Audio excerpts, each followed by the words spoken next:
Ready start.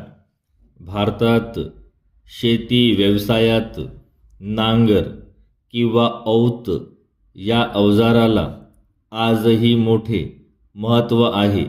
सुरुवातीच्या काळात बहुसंख्य शेतकरी लाकडी नांगर वापरित होते, कारण लाकडी नांगर स्वस्त असत आणि ते चालविण्यासाठी साधारण प्रतीची बैलाची जोडी चालत असे.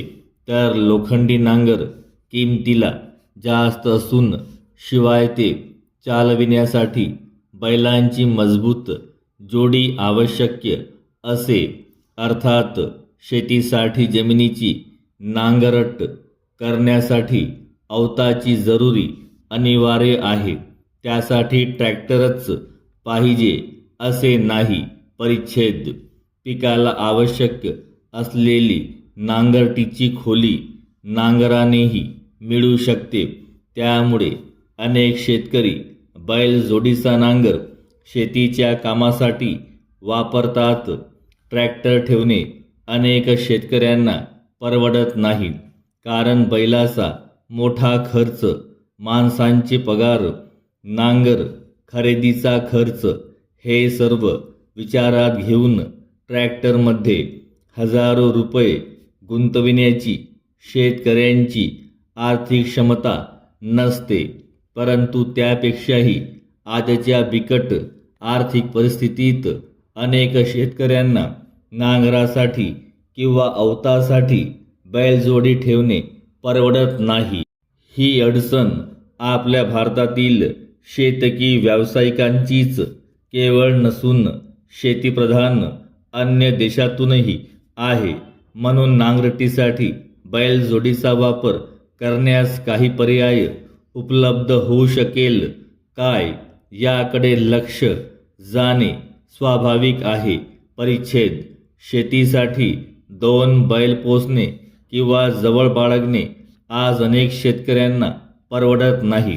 अर्थात 2 बैलांच्या मदतीने नांगराचा तोल सांभाळणे हे शेतकऱ्यांना सहज शक्य होत असल्याने शेतकरी स्वतःहून 2 बैलाऐवजी एका बैलाचा उपयोग करता येईल याकडे लक्ष देणार नाहीत.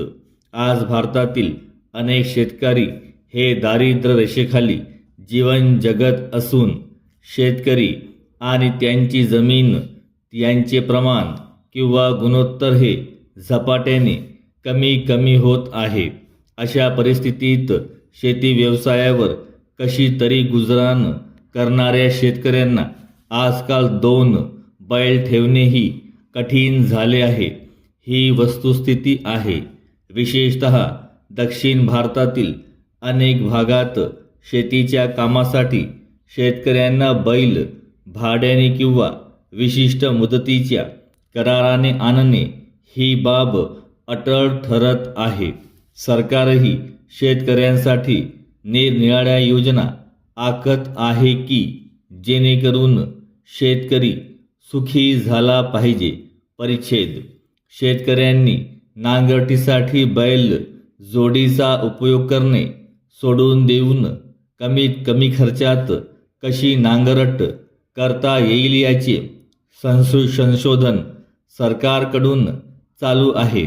त्यासाठी निरनिराळ्या योजना सरकार शेतकऱ्यांसाठी राबवित आहे की जेणेकरून शेतकरी सुखी झाला पाहिजे.